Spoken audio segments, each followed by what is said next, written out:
नमः सिद्धेभ्यः। ओम नमः सिद्धेभ्यः। ओम नमः सिद्धेभ्यः।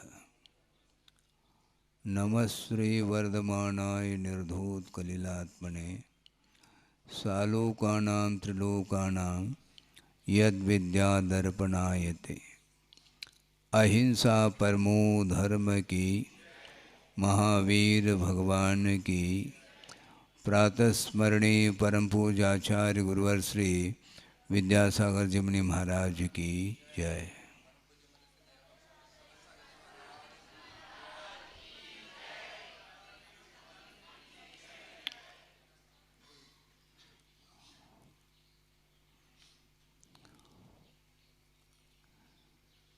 एक प्रसंग आपके सामने रख रहा हूँ। वह ये है, स्वयं का कल्याण करना यह तो कठिन है ही, किंतु स्व कल्याण के साथ पर का कल्याण करना इससे भी अत्यंत कठिन कार्य हुआ करता है।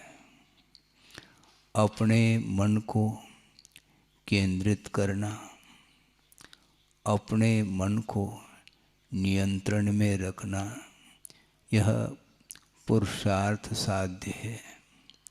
किंतु दूसरे के मन को नियंत्रण में रखने के लिए सहयोग दिया जा सकता है, किंतु कार्य स्वयं को करना होता है।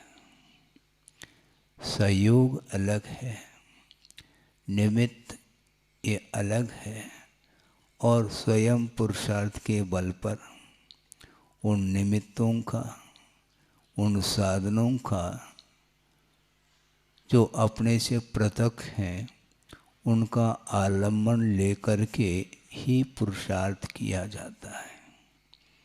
सैद्धांतिक विषय भले ही क्यों न हो, प्रसंग के अनुरूप उसको रखना मैं अपेक्षित समझता हूँ। गुरुदेव की दृष्टि हमेशा उपादान की ओर रही है। इसका अर्थ ये नहीं लेना चाहिए कि निमित्त का निषेध किया जा रहा हो। उनका ये कहना है कि एक ट्रेन है, रेलगाड़ी जिसको बोलते हैं, वो कहाँ पर चलती है? पटरी पर चलती है। पटरी यह अधिकरण है, आधार है, किंतु बिना पेट्रोल के वह गाड़ी चल नहीं सकती। तो पेट्रोल जो हुआ, यह एक विशेष उसके लिए कारण हुआ, और जो पटरी है ये वह एकमात्र अधिकरण है, एक आधार के रूप में है। पटरी पर गाड़ी खड़ी है, चल क्यों नहीं रही? चलना चाहिए उसको।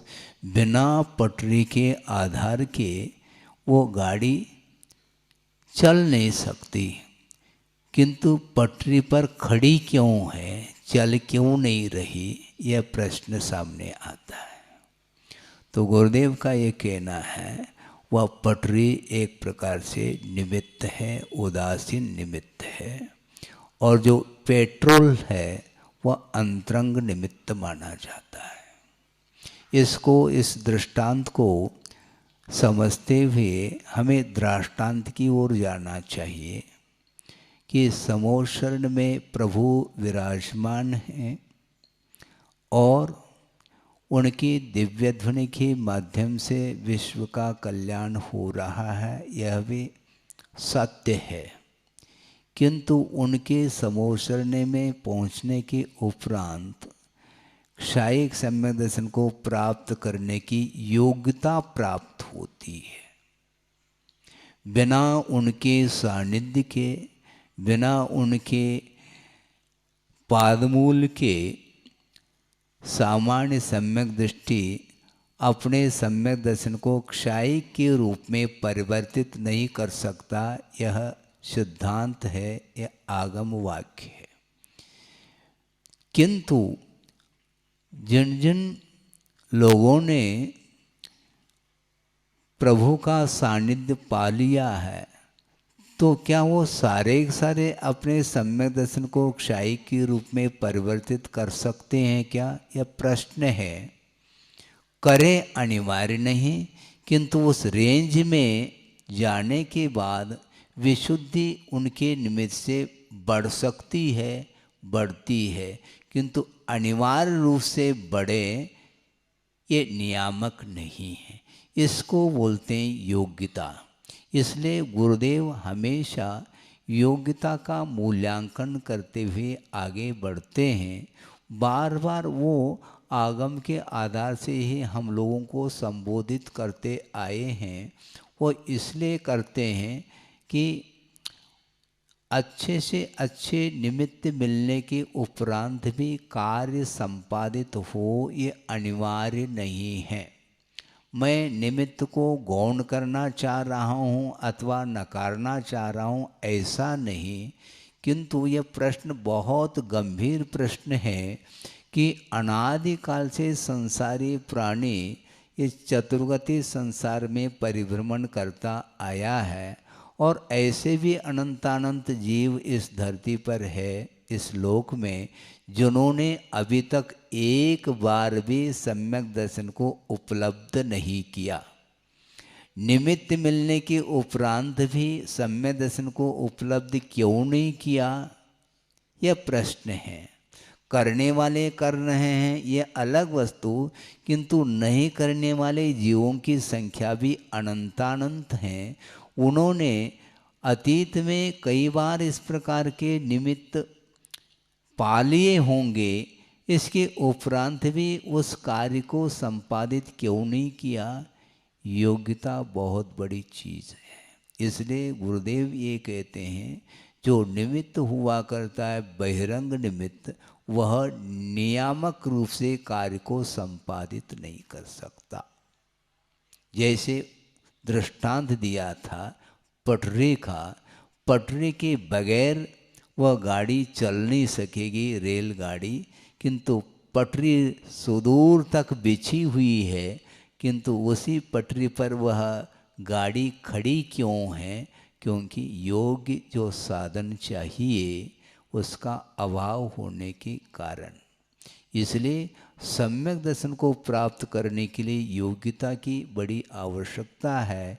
एक इंद्रिय से लेकर के असंगी पंचेंद्रिय तक जितने भी जीव हैं, वो सारे के सारे, उनके अंदर शक्ति तो विद्यमान है, किंतु उसकी अभिव्यक्ति के लिए योग्यता की बड़ी आवश्यकता है।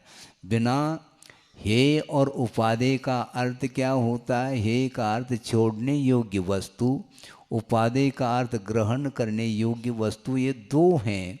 इन दोनों का परिज्ञान जो होता है वह बिना मन के संभव नहीं है। यह जहर है और ये अमृत है। इस प्रकार का ज्ञान असंगी को प्राप्त नहीं हो सकता, संगी को ही होगा। विचार विमर्श करने की क्षमता जिसके अंदर है वह समनस्क अर्थात मन सहित जीव माना जाता है।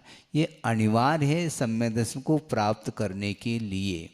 किंतु इस प्रकार के जो निमित्त हैं, ये प्राप्त करने के उपरांत भी जिसके अंदर योग्यता जागृत नहीं होती, उसके लिए बहिरंग निमित्त कार्यकारी सिद्ध नहीं होता।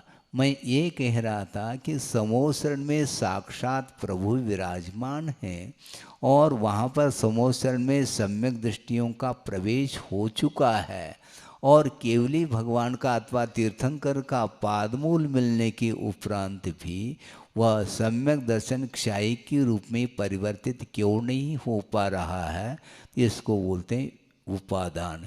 इसलिए आचार्य महाराज का बार बार कहना है, निमित्त पुण्य के उदय में निमित्तों का समागम मिल जाता है, किंतु उसका सदुपयोग करने की योग्यता भी जागृत होनी चाहिए। तो योग्यता मान लो किसी के अंदर है और वह उपदेश का प्रभाव पड़ सकता है, किंतु उपदेश का प्रभाव किसका पड़ेगा, यह मेन प्रश्न है। बहुत अच्छा विषय है, इसको आप ध्यान से सुनेंगे कि आगम में एक उल्लेख आया, प्रसंग आया है, और सागर में सन 80 की बात है, षटखंड आगम की वाचना, धौला ग्रंथ की वाचना चल रही थी और अनेकानेक विद्वान उपस्थित थे और गुरुदेव संग सहित वहाँ पर विराजमान थे और धौला की वाचना प्रारंभ हुई। उसमें एक प्रसंग आया था जो बहुत ही मार्मिक विषय को लेकर के वह प्रसंग आपके सामने रखा जा रहा है। वह ये है कि सम्यक दर्शन की जो उत्पत्ति होती है उसमें कुछ बहिरंग कारण हैं, जिसमें जाति स्मरण, जनबिंब दर्शन, देवरद्धि दर्शन, धर्म श्रवण, वेदनानुभव, जन महिम दर्शन इत्यादि अनेक प्रकार के सम्यक दर्शन की उत्पत्ति में ये बहिरंग कारण है, अंतरंग कारण नहीं। अब प्रश्न ये है कि धर्म श्रवण के माध्यम से सम्यक दर्शन की उत्पत्ति होती है। आप ध्यान दें, क्योंकि ये विषय सिद्धांत का है, इसलिए लेकिन बहुत सरल शब्दों में बताने का हम प्रयास कर रहे हैं, जिसके माध्यम से आप लोगों को भी वह आगम की गहराई आपको ज्ञात हो सके कि धर्म श्रवण के माध्यम से सम्यक दर्शन की उत्पत्ति होती है। और धर्म श्रवण किस किस गति में हो सकता है? सभी गति में धर्म श्रवण के माध्यम से सम्यक दर्शन की उत्पत्ति होती है, ऐसा उल्लेख है। किंतु जो नरगति में रहने वाले, अधोगति में रहने वाले जो नारकी हैं, उनके पास भी सम्यक को उपलब्ध करने की योग्यता है और प्रथम पृथ्वी से लेकर के तीसरी पृथ्वी तक धर्म श्रवण के माध्यम से सम्यक दर्शन को प्राप्त कराया जा रहा है। किसके द्वारा महाराज? वहाँ पर कोई महाराज पहुँचते हैं क्या? महाराज नहीं पहुँचते हैं, फिर कौन पहुँचते हैं महाराज? वहाँ पर देवों का आवागमन वहाँ तक होता है। कहाँ से कहाँ तक? प्रथम पृथ्वी से लेकर के तीसरी पृथ्वी तक जो देव हैं, सम्यक दृष्टि देव, वे उन नारकियों को सम्यक दर्शन को प्राप्त कराने के उद्देश्य को लेकर के वहाँ पर पहुँच जाते हैं और धर्म श्रवण के माध्यम से उनको सम्यक दर्शन प्राप्त कराते हैं। प्राप्त करने की योग्यता उन नारकियों में भी है, किंतु प्राप्त जो होगा उसके लिए बहिरंग कारण भी बहुत अनिवार्य सिद्ध होता है। तो देव वहाँ तक जाकर के उन नारकियों को, जो मिथ्या दृष्टि नारकी हैं, उनको सम्यक दर्शन प्राप्त करा रहे हैं। एक बात। दूसरी बात ये है, वहाँ पर जो नारकी हैं वो सारे सारे मिथ्या दृष्टि ही हैं, ऐसा भी नहीं। सारे सारे सम्यक दृष्टि ही हैं, ऐसा भी नहीं। कुछ सम्यक दृष्टि भी नारकी हैं और मिथ्या दृष्टि भी नारकी हैं। जो मिथ्या दृष्टि नारकी हैं उनको सम्यक को प्राप्त कराया जा रहा है देवों के द्वारा धर्म श्रवण के माध्यम से। यहाँ तक बात आ गई। अब चलिए धीरे से नीचे। तीसरे पृथ्वी के उपरांत नीचे की जो 4 पृथ्वी हैं, जिनमें नारकियों का आवास वहाँ पर भी है, वहाँ पर भी मिथ्या दृष्टि नारकी भी हैं और सम्यक दृष्टि भी नारकी हैं, किंतु देवों का आवागमन तीसरे पृथ्वी तक ही होता है, उसके नीचे नहीं। अब प्रश्न ये खड़ा हुआ कि महाराज चतुर्थ पृथ्वी से लेकर के सप्तम पृथ्वी तक जो मिथ्या दृष्टि नारकी हैं, उनको धर्म श्रवण कराने के लिए देव तो जा नहीं सकते, फिर वहाँ पर धर्म श्रवण के माध्यम से सम्यक की उत्पत्ति नहीं होती।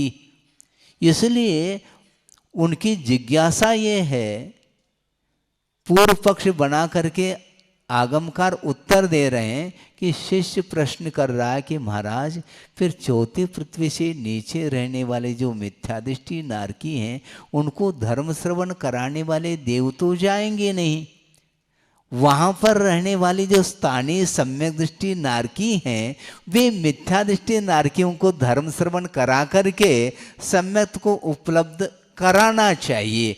ऐसी जिज्ञासा पूर्व पक्ष के रूप में रख करके उसका उत्तर दिया है। समझ में आ रहा है? देव तो जाएंगे नहीं, तो महाराज जो सम्यक दृष्टि नारकी है वो मिथ्या दृष्टि नारकियों को बिठा करके हाँ धर्म श्रवण करा ले, माई की व्यवस्था भी हो सकती है। लेकिन आचार्य कहते हैं ऐसा संभव नहीं। फिर किन निमित्तों से सम्यक की उत्पत्ति होगी? तो उत्तर दिया है जाति स्मरण के द्वारा और वेदनानुभव के माध्यम से सम्यक की उत्पत्ति होती है। तो धर्म श्रवण क्यों नहीं करा सकता एक नारकी सम्यक दृष्टि मिथ्या दृष्टि नारकी को?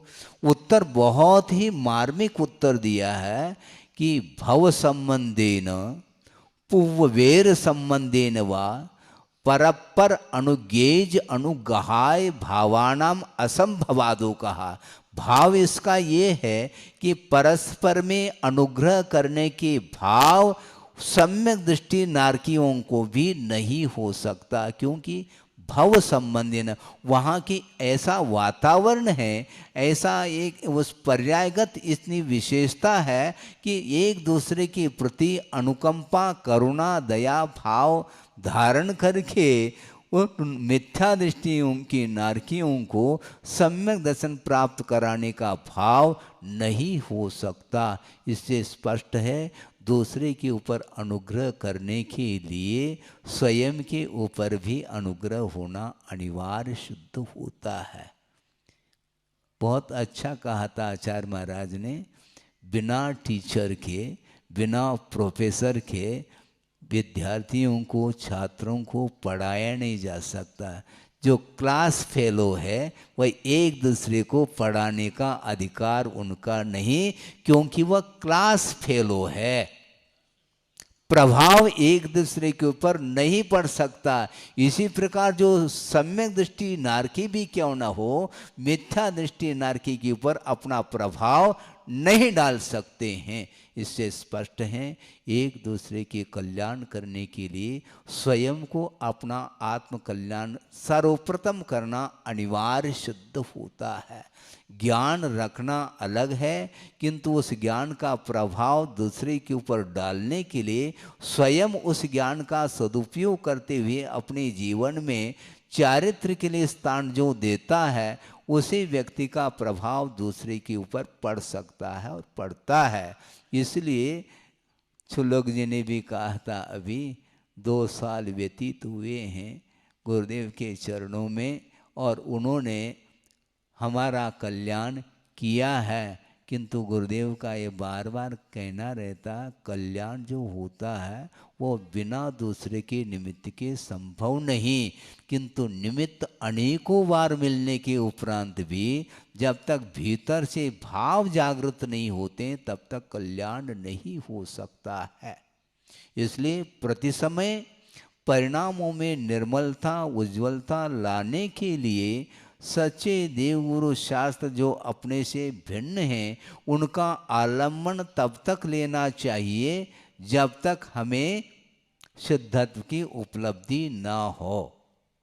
पटरी का आलम्बन कब तक लिया जाता है? जब तक जिस गंतव्य तक हमें पहुंचना है वहां तक पटरी की आवश्यकता पड़ती है, बाद में पटरी की आवश्यकता नहीं पड़ती। समझ में बात आ रही है? भाषा हमारी समझ में आ रही है? क्योंकि मातृभाषा तो है ही नहीं मेरी, है, और आप लोग बिल्कुल फ्लो बोलते हैं, धारा प्रवाह बोलते हैं बिना रुके, और हम बोलते हैं धीरे धीरे पैसेंजर गाड़ी जैसे धीरे धीरे चलती है, और आप लोगों की गाड़ी एक्सप्रेस। हाँ, लेकिन गुरुदेव का कहना है ज्ञान अल्प भी क्यों न हो वह यदि सम्यक ज्ञान है, समीचीन ज्ञान है, तो उसके माध्यम से हम अपने गंतव्य तक, अपने लक्ष्य तक पहुंच सकते हैं। हाँ, ज्ञान ज़्यादा और कम नहीं, किंतु समीचीन ज्ञान के माध्यम से ही कल्याण होता है। और ज्ञान में जो समीचीनता आती है वह सम्यक दर्शन के माध्यम से आती है। सम्यक दर्शन के अभाव में भी ज्ञान विद्यमान रहता है जीव के अंदर, किंतु उसमें समीचीनता किसके द्वारा आती है? तो आस्था के माध्यम से, सम्यक दर्शन के माध्यम से, श्रद्धान के माध्यम से। तो श्रद्धान की किरण यदि जिसके अंदर फूट गई है, तो उस किरण, आस्था की किरण, श्रद्धा की किरण के माध्यम से अनादिकालीन जो अज्ञान की परंपरा थी वह टूट सकती है और वह ज्ञान सम्यक ज्ञान के रूप में परिवर्तित हो सकता है, होता है। इसलिए हमें बहुत प्रसन्नता का अनुभव हो रहा है, हर्ष का अनुभव हो रहा है कि गुरुदेव ने जो दिया है आप लोगों के लिए, इस सारे के सारे दृश्य को देख करके मुझे बहुत ही भाव विभोर हो जाता हूँ। ये छोटी छोटी बालिकाएं सामने बैठी हैं, इनके अंदर आस्था की जो किरण जागृत हुई है, उसके लिए अनन्य यदि कोई कारण है तो आचार्य भगवान है। और उनके सानिध्य को प्राप्त करके इन्होंने पुरुषार्थ किया है और गुरुदेव ने जो मार्गदर्शन दिया है बहनों के लिए, उनका भी तीव्र पुण्य का उदय आया और गुरुदेव के लिए ज़्यादा इधर उधर जाने की आवश्यकता नहीं पड़ी और एक ही स्थान पर वो रहे। एक स्थान का अर्थ क्या? ज़्यादातर उनका प्रवास मध्य प्रदेश में ही रहा है और उसमें भी विशेष रूप से बुंदेलखंड में रहा है। और बीच बीच में अन्य क्षेत्रों में भी 2, 4, 6 चातुर्मास हुए हैं। जैसे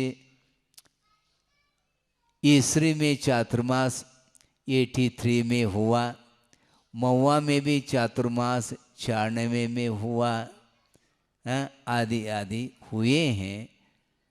छत्तीसगढ़ में भी अमरकंटक में, छत्तीसगढ़ में आता, एमपी में आता है, बहुतायत उनके जितने भी चातुर्मास हुए हैं वो मध्य प्रदेश में बुंदेलखंड में, और उसमें भी सिद्ध क्षेत्र में ही हुए हैं और कुछ अच्छे क्षेत्र में भी हुए हैं।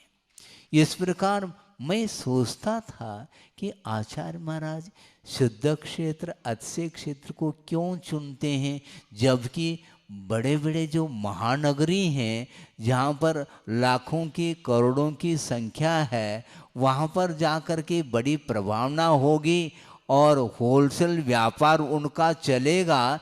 वो इस प्रकार क्षेत्र में आकर के क्यों चातुर्मास आदि करते हैं, ये मन में बार बार विचार आता था। अब वह सारा का सारा विकल्प हमारे शांत हो चुके हैं। इसलिए आगमकार ये कहते हैं कि आत्मा का जो विकास होता है वह विशेष द्रव्य क्षेत्र आदि के निमित्त को लेकर के होता है। दिल्ली है, बॉम्बे है, कलकत्ता है, आदि आदि जो महानगरी माने जाते हैं, वहाँ पर 5 मिनट बैठ करके शांति के साथ हम अपने आवश्यक क्रियाओं को न कर सकेंगे न दूसरे को करा सकेंगे। इतना विशाल जो चतुर्विध संघ का निर्माण उन्होंने किया है, इसके अलावा भी जो ब्रह्मचर्य और ब्रह्मचारिणी के रूप में जो उन्होंने अपने माध्यम से, आगम के माध्यम से इन लोगों को जो उपदेश आदि दे करके यहाँ तक ले आए हैं, इसमें एकमात्र शांतमय वातावरण उन्होंने चुना है। उसके बिना ये संभव नहीं। और ये प्रतिभा स्थले यहाँ पर चंद्रगिरी में आप देख रहे हैं, अभी मैं जंगल गया था, बिल्कुल सन्नाटा छाया हुआ था, वहाँ पर बिल्कुल शांत वातावरण है। उस वातावरण में रहने से ज़्यादा प्रयास करने की आवश्यकता नहीं, ऑटोमेटिक मन लग जाता है, उपयोग स्थिर हो जाता है, और सारे सारे अन्य जो परिणाम हैं वह सारे सारे विस्मृत हो जाते हैं, और एकाग्र हो करके अध्ययन ध्यान आदि करने के लिए ये वातावरण उपयुक्त माना जाता है। इस प्रकार 50-55 साल तक उन्होंने अपने आत्म साधना करते हुए अपने लक्ष्य को, ध्रुव लक्ष्य को नहीं भूलते हुए विश्व कल्याण करने के लिए जो पुरुषार्थ किया है, और उसके माध्यम से उन्हें जो सफलता मिली है, वो सारा सारा दृश्य हमें आज वर्तमान में देखने को मिल रहा है। इस प्रकार भविष्य में इसमें उत्तरोत्तर वृद्धि उनके आशीर्वाद के माध्यम से, उनके दिए हुए जो संकेत हैं और मार्गदर्शन हैं, निर्देशन हैं, उनके आदेश हैं, उनको आत्मसात करते हुए उनके पद चिल्लों पर चलने का हम पुरुषार्थ करते हैं, और बिना किसी विषयों की आकांक्षा रखे हम धर्म की आराधना और गुरु की उपासना करते हैं, तो निश्चित रूप से हमारा भी कल्याण अल्पकाल में हो सकता है। हो इस पवित्र भावना के साथ अहिंसा परमो धर्म की जय। बोधि समाधि परिणाम शुद्धि स्वात्मोपलब्धि शिव शोक शुद्धि चिंतामणिम चिंतित वस्तुदाने त्वां वंदमानस्य ममास्तु देवी। परम पूज्य आचार्य गुरुवर